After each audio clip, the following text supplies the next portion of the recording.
नमस्कार दोस्तों, स्वागत करता हूं आप सबका फिर से। दोस्तों, इस वीडियो में हम पिछले वीडियो से आगे बढ़ेंगे। पिछले वीडियो में हमने बात की थी एक्शन ऑफ ट्रुथ, सत्य या ब्रह्म कैसे एक्ट कर सकता है, कैसे उसका एक्शन क्या होगा, इस पर हमने बात की थी। और उस संदर्भ में हमने कहा था सीइंग इज द डूइंग, देखना और चीज़ों को स्पष्ट देखना। और क्या देखना? जो वास्तविकता या माया के डिस्टॉर्शंस है, उसकी जो अपूर्णता है, उसकी जो कंडीशनिंग है, उसको देखना। और ये देखना ही अपने आप में एक्शन है, और यही सत्य का एक्शन है, यही ब्रह्म का एक्शन है। तो दोस्तों, ये बात पे हमने शायद हमारा पिछला वीडियो अंत किया था। हम इसी चर्चा को थोड़ा और आगे बढ़ाते हैं इस वीडियो में। दोस्तों, इसके पहले कुछ चीज़ों पर बात करना चाहेंगे जो ज़रूरी हैं। पहली चीज़ दोस्तों, जो शायद पिछले वीडियो में हमने कवर किया भी था, जिसमें हमने बात की थी चेतना की या कॉन्शियसनेस की। तो दोस्तों, ये जो चेतना है या जो कॉन्शियसनेस है, हमने कहा भी था और लॉजिकली ये सही भी लगता है कि कॉन्शियसनेस या जो चेतना है वो इंडिविजुअल लेवल पर तो नहीं है, व्यक्तिगत स्तर पर मेरी या आपकी चेतना नहीं है। वो जो चेतना है, वो जो कॉन्शियसनेस है, वो कॉमन कॉन्शियसनेस है। हम कह सकते हैं मैनकाइंड की कॉन्शियसनेस है, मैनकाइंड की चेतना है। तो दोस्तों, हम ये क्यों कहते हैं? तो उदाहरण के लिए, ये जो सुख या दुख की अनुभूति है, या जो बॉडी मेमोरी है, जहाँ पे अगर कहीं चोट लग जाए तो शरीर को जो दर्द होता है, जो पीड़ा अनुभव होता है, दोस्तों क्या ये हर मानव को नहीं होता? क्या हम कह सकते हैं ये सिर्फ हम में और आप में है? नहीं, हम ये कह सकते हैं कि मानव मात्र में है ये चीज़ें। मानव मात्र में हमारे जो अनुभव हैं उनकी अलग अलग श्रेणियां हैं। कुछ नकारात्मक अनुभव हैं, कुछ सकारात्मक अनुभव हैं, और कुछ बॉडी मेमोरी है, कुछ इंस्टिंक्टिव हमारे अंदर है। जैसे कि किसी ऊंचाई से भय होना, पानी से भय होना, वो या किसी जानवर को देखकर अचानक से भय लगना। ये जो भावनाएं हैं, हो सकता है कि हमारा भय अलग अलग चीज़ों से हो, अलग अलग कुछ अलग स्थितियों से हमारा भय हो, लेकिन ये जो भय की भावना है, ये जो भय का अनुभव है, ये सबों में कॉमन है। और दोस्तों, ना सिर्फ अनुभव, बल्कि जो अनुभव हमारी बॉडी मेमोरी में है, जो जन्म से हमें मिलते हैं, और जो इस जीवन काल में, हमारे वर्तमान जीवन काल में हम कई तरह के अनुभव ग्रहण करते हैं, वो भी इस चेतना को, इस कॉन्शियसनेस को एनरिच करते हैं, उसमें जाकर ऐड हो जाते हैं। तो दोस्तों, इस बात को यहाँ पर लाना जरूरी है कि जब हम थॉट कहते हैं, या जो हम विचार कहते हैं, सोच विचार कहते हैं, ये सब, और ना सिर्फ सोच विचार, जो भौतिक सृष्टि है, ये भौतिक सृष्टि का जो अनुभव है हमारा, ये सब उसी चेतना का अंग है, उसी मानवीय चेतना का अंग है। तो इस पे हमने पिछले किसी वीडियो में बात करी भी थी, लेकिन इसको वापस से लाना जरूरी था। तो दोस्तों, ये हो गई पहली बात, जहां पे हमें चेतना को समझना है, जो कलेक्टिव है, जो मानव मात्र की चेतना है, और उस चेतना के कंटेंट है, उस चेतना के कंटेंट उस मानव सभ्यता के कलेक्टिव अनुभव हैं, सामान्य अनुभव हैं। उसका अनुभव खुद के शरीर से, खुद की भावनाओं से, उसका अनुभव बाहरी सृष्टि से और लोगों से, ये सब कुछ उस चेतना में, उस कलेक्टिव कॉन्शियसनेस में आ जाता है। अब दोस्तों, आगे बात करते हैं प्रेम की। दोस्तों, प्रेम की भी चर्चा यहां करनी बहुत जरूरी है। तो दोस्तों, प्रेम को वास्तविकता में, या जिसे हम माया कहें, रियलिटी कहें, जो भी कहें, उसमें हम प्रेम को कैसे समझते हैं, या हम या आप प्रेम को कैसे समझते हैं? अगर मैं कहूं मैं आपसे प्रेम करता हूं, तो उसका मतलब क्या होता है दोस्तों? अगर हम तार्किक रूप से इसका मतलब निकालना चाहें, तो इसके दो तात्पर्य हैं। पहला तात्पर्य, मैं आपसे प्रेम करता हूं, मतलब मेरा प्रेम आपके लिए रिजर्व्ड है, उसमें बाकी लोग शामिल नहीं है, बाकी सृष्टि शामिल नहीं है। तो ये जो प्रेम है ये बाय नेचर एक्सक्लूसिव है, ये इंक्लूसिव नहीं है। मेरा जो प्रेम है वो लोकलाइज्ड है, वो केंद्रित है किसी एक व्यक्ति के लिए। और शायद इसे, मुझे नहीं लगता इसमें कोई बहुत विवाद होगा, क्योंकि हमारा जो प्रेम होता है वो व्यक्ति विशेष ही होता है। हम ये नहीं कहते कि हम सबसे प्रेम कहते हैं, कहने के लिए भले कह दें, लेकिन वास्तविकता में जो जिसे हम प्रेम कहते हैं वो किसी व्यक्ति विशेष तक सीमित होता है। और जो दूसरी बात है, जो दूसरी प्रॉपर्टी कह लें इस प्रेम की, इस प्रेम में निर्भरता है। अब निर्भरता क्यों है दोस्तों? अगर मैं आपसे प्रेम करता हूं तो मैं क्या चाहूंगा कि आप खुश रहें, आप हंसते मुस्कुराते रहें, जो बोलचाल की भाषा में हम कहते हैं। लेकिन मैं ये क्यों चाहूंगा कि आप खुश रहें? आप कह सकते हैं क्योंकि मैं आपसे प्रेम करता हूं, लेकिन इससे गहरी बात क्या है? आपको खुशी देखकर मुझे खुशी मिलती है, आपको दुखी देखकर मुझे दुख मिलता है। तो मेरी जो अवस्था है वो आपकी अवस्था के ऊपर निर्भर है, तो इसमें निर्भरता भी इंप्लाइड है। तो दोस्तों, भले ही ये बड़ा रसीला सा शब्द है और आजकल के ज़माने में तो इसमें रस काफ़ी ज़्यादा भर दिया गया है फिल्मों के ज़माने में, लेकिन अगर हम तार्किक रूप से इसका विश्लेषण करें तो इसमें बहुत ही स्पष्ट रूप से निर्भरता है, क्योंकि मेरी सुख या दुख की परिस्थिति आप पे निर्भर हो जाती है अगर मैं आपसे प्रेम करता हूं। और इसमें एक्सक्लूसिविटी है, मेरा प्रेम सिर्फ आपसे होता है। और दोस्तों, इस माया में, इस रियलिटी के फील्ड में भी अगर ये जो निर्भरता है या ये जो प्रेम है, इसमें अपने आप एक एनर्जी चाहिए।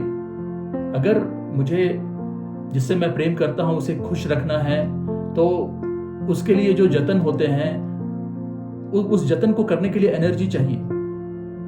और ये एनर्जी सिर्फ प्रेम में नहीं, जो पहला पॉइंट हमने डिस्कस किया था, जो हमारे अनुभव हैं, जो हमारे दिनचर्या में हम प्राप्त करते हैं, दैनिक जीवन में प्राप्त करते हैं, जो बॉडी मेमोरी होती है, उन सब के लिए भी एनर्जी चाहिए। तो ये जो एनर्जी है इस रियलिटी के फील्ड में या इस माया में एक कॉमन फैक्टर है। हर चीज में एनर्जी या ऊर्जा होनी चाहिए, बिना ऊर्जा के ये कुछ भी संभव नहीं। और ये ऊर्जा कहां से आती है दोस्तों?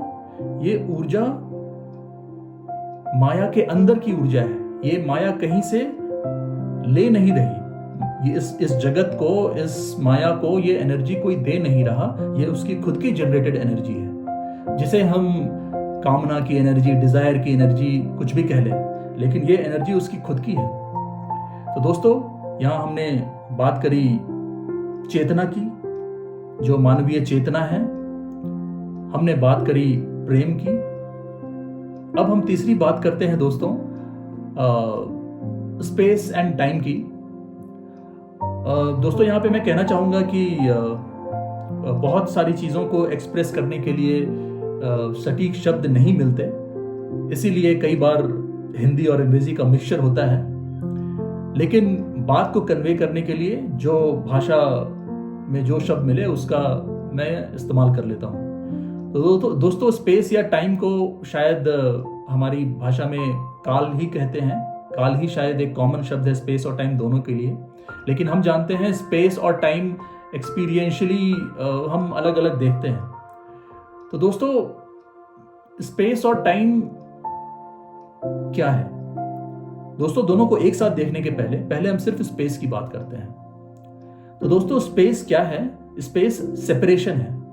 मैं खुद को और जो मेरे बाहर की सृष्टि है, जो मेरे और इस मोबाइल के बीच में एक स्पेस है, ये स्पेस सेपरेशन है। ये मोबाइल मुझसे अलग है और सृष्टि के जो भी चीजें हैं, चाहे वो कोई दूसरा व्यक्ति हो, कोई पेड़ हो, कोई पर्वत हो, कुछ भी हो, जो मेरे से बाहर है वो मुझसे अलग है।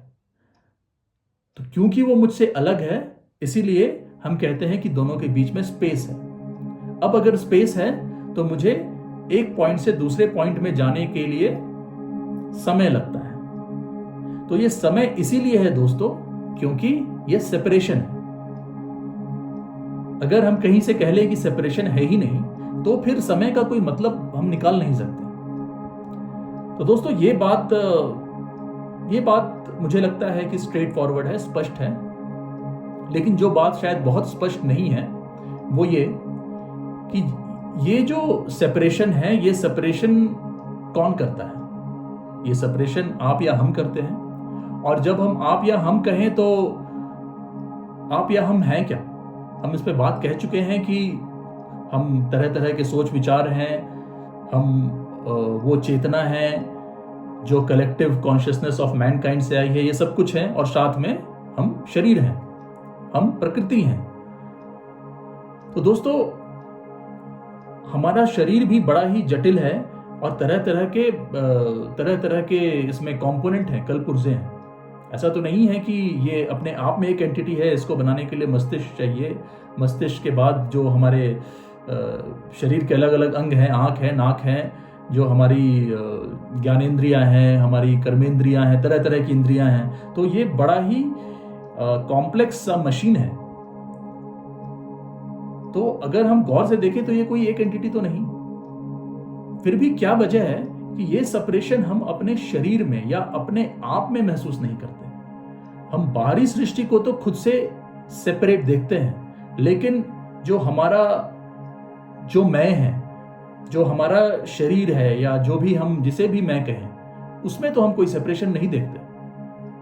तो उसमें स्पेस या टाइम तो नहीं होता।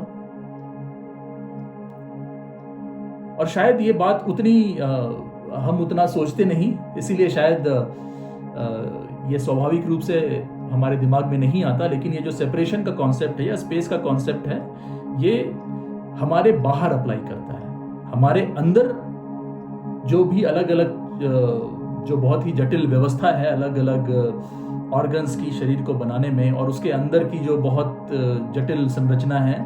ऑर्गन्स तो बहुत बाद में बने दोस्तों, हम सब वैज्ञानिक दृष्टिकोण से जानते हैं कि उसके पहले पार्टिकल्स आते हैं, फिर पार्टिकल्स जो क्वांटम पार्टिकल से एटम्स बनते हैं, एटम से मॉलिक्यूल्स, और उसके बाद एलिमेंट्स।